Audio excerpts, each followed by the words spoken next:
Coming up, we have your February 2024 Las Vegas real estate market update. Hey everyone, I'm Steve. And I'm Kristen. We are the Thomas Group with Real Broker, your local Las Vegas and Henderson Realtors, here today to bring you your February 2024 Las Vegas real estate market update. So, what's been happening? Yeah, stick around. Obviously we'll tell you all the stats. We've got some updates on luxury market and new construction as always, so we'll get into that as we go. Let's start with single family home sales as we always do. The median sales price was $445,000, down 1.1% from the previous month, which is pretty negligible, and up 4.7% from the same time last year, which is a lot. Now, are people think that they're seeing this, right? And now they're like, ooh, prices are dipping. Oh, no, I mean, to see something drop up 1%, it fluctuates. Yeah, it fluctuates a little bit. And generally we've been kind of remaining flat, really, haven't we? You know, for the last few months. So, yeah, it's been pretty flat. And actually, I think the average price jumped up. The average price was up a little bit, but yeah, it's pretty steady. Yeah. All right, sales. There were 1,479 single-family home sales, down 2.6% from December 2023, which that's totally normal because these were the homes that were put into contract in December, which is generally the holidays kind of slow things down. But listen to this, we're up 11.6% from the same time last year. Great. Yeah. That's pretty crazy, huh? That's good. That's really good. Yeah. I mean, that's showing strong. And I mean, so we've seen interest rates come down from 8%. Where are they at? Oh my gosh, they've gone back up again. They're back up.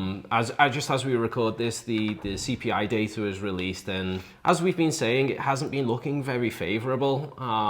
And as we kind of gave you our predictions in our January market update, that interest rates are probably going to stay where they are, you know, the rest of the year. I think right now they're in the mid sixes. Yeah. And what's interesting about that consumer price index, when I looked into it a little bit, a big portion of what is keeping that the inflation marker so high is actually housing, which we talked about this in the past, and a big chunk of it is made up of rent, and it's kind of a lagging indicator because it's what people are paying for rent today. But overall, we've seen rents across the US and in Las Vegas drop just a little bit, you know, maybe on a $2,300 a month house, maybe now it's renting for $2,200. It's not a lot, but it's a little bit. So, I mean, I think as we move along, we'll see that kind of balance out a little bit more to what's actually happening in the market. Yeah, great point.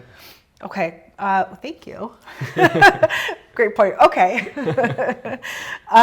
Where are we? You're not used to me just saying that, are you? You're used to me having something to say. I was totally thrown off by that. Oh, well, since we were on interest rates, that is something else that I wanted to talk about because I have had a lot of people reaching out. You know, I do a lot of new construction, and one reason why new construction is so popular right now is because of the incentives that the builders are offering. And the most important incentives to a lot of you are the interest rate incentives. So really quick, one thing I wanted to mention, just so you know, when you see the builders advertising these special interest rates, especially the really good ones, like Lennar just had one that was 2.99% for the first year. All right, okay. Tell us about it then. But just so you know, to get these best deals, you need to be moving into a quick move home. So that means the sooner you can move in, the better the deal. If you can move in within 30 days, we can get you a really, really good deal. So I just wanted to put that info out there because I think not everybody knows that. They see these special APRs that they're advertising and they don't know the... Also, I assume, I'm guessing a little bit, that there's people out there that actually don't know that you can just get quick move new construction homes. Exactly. People might think that you have to build one from the ground up or whatever, and there are lots of new quick move homes available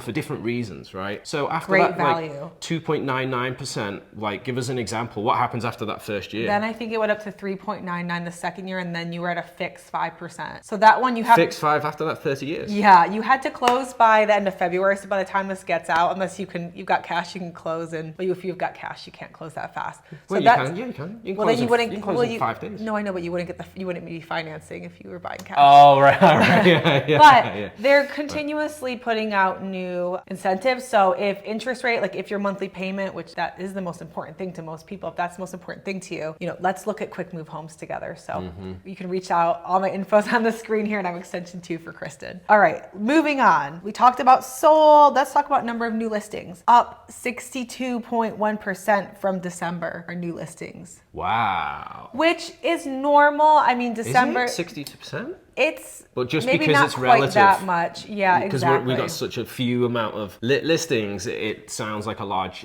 number, but it's really not. Yeah, there is usually a pretty big dip in listings in December just because people don't like to list over the holidays. But that's still really good news. We are down 1.8% for listings from the same time last year. But our demand is up. So what does that say that's going to be happening? We'll see. Inventory. I think upward price pressure. Right, exactly.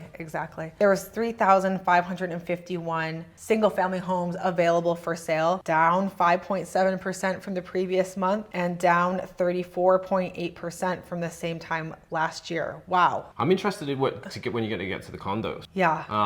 To hear what's happening there. Yeah, so our inventory is shrinking even more, which again, I think is what's driving people to new construction. I mean, there's just not a lot out there to choose from for resale homes. And honestly, I just don't foresee anything changing for a long time. Yeah, no, I agree. I mean, just kind of steady. Which is kind of nice.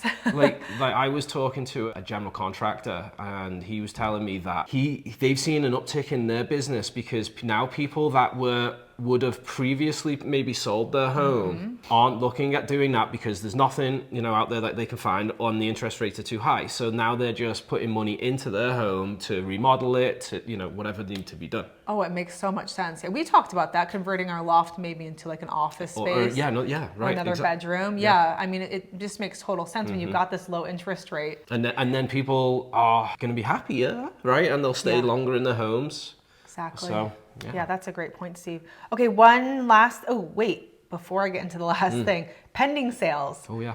Our pending sales for single family homes is up 30% from last month, but again, that's normal. I think because of time of year. We are down 2.7% from the same time last year, which is interesting because our solds were up 11.6%, but now our pendings are a little bit down from where we were last year. So we just had a really strong January. Yeah, I'm up 2.7% on 60. How many homes was it? Pending? How many homes are pending? Oh, I didn't write that down. Oh, I'm sorry. I thought you said the number. All right. Okay. Yeah. Well, so kind of just the same, really. Yeah, that's pretty much the same. Okay, the very last thing is months of availability. 2.4 months of availability, which is shrinking, which we're not surprised that months of availability is shrinking because we have more demand and less inventory.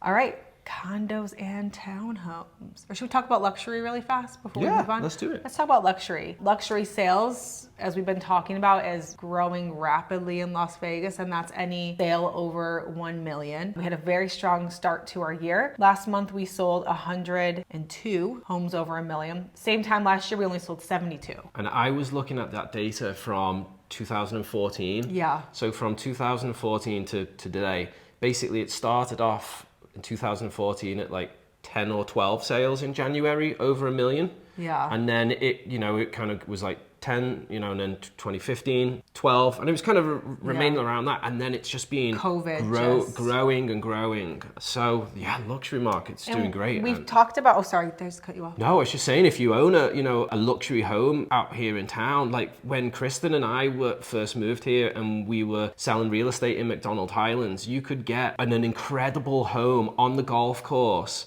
pool, strip views, everything for a couple of $1 million. And now that's like 7-8 million. So for those homeowners, if any of you are watching, that's great for them, right? On all over town, like generally people are sitting on a lot of equity. Yeah, no, they really are. And speaking of luxury, another thing that I wanted to touch on is the boom of Lake Las Vegas, which is just doing so incredibly well. They had last year was a record-setting year for them. I think it was only outpaced by the year before, which was COVID, so we're not surprised. So but Kristen sells a lot in Lake Las Vegas. I do. To talk to us about who are these people that are going out there? Because Lake Las Vegas, for those of you that aren't familiar, have never been down there, it is fairly remote on the the far east side side of Henderson, close to the lake and stuff. So I feel like it's a very specific type of person that is buying out there. Well, it's interesting that you say it's remote. So I think one thing that's kind of helping it boom is the fact that like downtown Water Street's revitalizing, like the city of Henderson's kind of like creeping out that way. There's more commercial going up around there, whereas it used to be like Lake Las Vegas was in the middle of nowhere, but there's more and more going. Because of cadence and stuff. Yeah, because of cadence. So there's more and more going in there. But who likes it? People that really want like that resort style of life. It's not for everyone. Like I tell clients, like you're either going to love it or you're going to hate it. You're not going to be like, oh, I'm not sure if I could live here. Right. You definitely, It's either you like that. It's like Marmite. Yeah, hate it. Nasty. The people are so friendly. Like I think everybody's like, they're always outdoors and doing stuff. It's a golf cart permissible community. There's some big social clubs. So it's a great community. And what's really cool about it is it was hit terribly by the recession. Terribly. But since COVID, it's picked up tremendously because people are looking for that peace. But compared to other cities, you can have that peace and quiet, but you're still only 30 minutes. So if you want to go to the Strip, if you want to go to a show, it's 30-minute Uber ride. For me, Lake Las Vegas could be even better than it is if the people that run it invest in that little village and shopping area. Like it doesn't give you a good vibe when you go there and shops are empty. Yeah. And they've got, for rent, and they like that for ages. Yeah, so what I wanted to touch on with that is that's going to be changing. I'm certain it is because of all the luxury, because we were speaking about luxury, all the luxury development that's going in there. I mean, there's a lot in the $500 to $1 million price range, but there's a lot of ultra luxury. The Island is a new guard gated ultra luxury community. What are you saying? They're going to be having more businesses in there? Well, there'll be more people, more demand. Yeah, but I think what do I know? But I think there's just the rents is too high. Otherwise, why wouldn't more businesses be in there? I'm not sure. Anyway, we're hoping that it revitalizes. There's still tons of great events that go on down there. And the HOA's got plenty of money in the pot because I know that was a bit of an issue. My very detail oriented clients have looked at it, the reserves and we're happy with it. So okay, good. I trust them. I mean, I looked at it, but they're smarter than me. So no, it's good for Lake Las Vegas. Good for Henderson. Good all around. Yeah, it is. All right, let's talk about condo and townhomes. The median sales price jumped up 1.9% month over month to $275,000, and we are up 7.8% from last year. On the sales price. Yeah. Wow.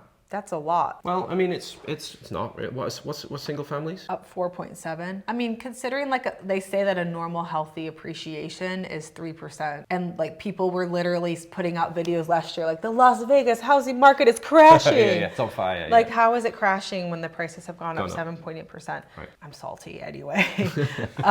There were 476 units sold last month. That's up 2.8% from the previous month and up 20% from the same time last year. Wow. Growing. Hot. And pendings, which will show us what's happening next month. Pendings are up 28% from the previous month and up 1.6% from the same time last year. Overall, we just had a really strong January, didn't we? It started really strong. Yeah, hopefully the interest rates won't slow it down too much. It will. Yeah. But how high will they go? Yeah. So we'll see. There were 781 new listings last month, up 56% from the previous month. Is a little bit on the higher end of normal going from December to January, and up 23% from the same time last year. So that's good. But were the listings enough to keep up with the demand? There's 1,136 units available for sale. That's up 0.3% from last month and down 8% from the same time last year. But our months of inventory shrinking. Demand's there. Yeah, the months of inventory showing that the inventory is not keeping up with demand. It's at 2.4 months, and it has shrunk from last month and shrunk a lot from last year. It's shrinking. It is. Yeah, so that's where we're at. Very good. I have one more thing if we think we have time for it. Yeah. I think we've done enough rambling. I don't know, they can stop watching. We'll just keep going then, you guys. All right, so one last little tidbit is the zip codes with the highest sales volume. I'm glad that you did this. I totally forgot about this. Okay, did you know I was going to do this? No. Oh. But I'm excited Okay. because I want to talk about it. Oh, awesome. Okay, so I want you to guess then, where do you think, this is in sales volume, so sorry, not sales volume, sales Percentage sales price. sales price. Yeah, okay. Because I didn't know. I know sales price changes, but I don't know volume. Okay, Of zip codes. I'm not talking about the change. I'm just talking about start of the year. Okay. What had the most overall total number of sales? Oh, since this year, start of this year. Oh gosh, I don't know. Yes. All right. So total zip code. Yeah, well, you don't have to say the zip code because I know you don't know zip codes. So I know zip codes. I know 2. Yeah, I mean, where we live. so- Just guess part of town. All right. I'm gonna say it was the Southwest. Summerlin South. Okay, so- propped up by the ridges, all the sales in the ridges, which again showing All our the sales in the Ridges. propped up. That's Wow. Summerlin South. And the yeah. Ridges is a very high-end luxury community, if you're not familiar. So that's, yeah, I got a listing that's under contract in Summerlin South. Yeah, exactly. Right now. Yep. And that one went pretty fast. Yeah. Yeah, exactly. Just gonna put you on the spot one more time. What do you think's number 2? Well, I gotta say, Sales volume. I gotta say, like, I'm gonna say, oh gosh, I'll give you a hint. It's another place where there's luxury homes. another place where there's luxury homes. Thomas Islands. That's what I would have thought. But you know what? This is well, no, that's not only taking 2 out. It's Southern Highlands. It's 89141, which is the southernmost tip. It has Southern Highlands, but it's also just overall sales. So I think there's just been there's a lot of affordable homes there, and then there's also the high-end luxury. Right. I thought that was interesting. Yeah, Southern Highlands has been doing really well. recently. I played at the Southern Highlands golf course there, which if you're a big golfer and you haven't played there and you come into town, try and get in there. If you can, it's unbelievable. You feel really like pretty. you're in a different country, and then all the homes that are around there, the architecture is stunning. It's really, really nice. So yeah, thank you for watching. If you're still here with us, if you are thinking about buying, selling, or investing in town, our team has somebody that can help you. We would love to help. If you've got any questions, feel free to reach out to us on our website, thethomasgrouplv.com. If you've got any comments, feel free to leave them on the channel as well. If you liked our video, we really appreciate it if you like and subscribe. But for now, we'll see you again.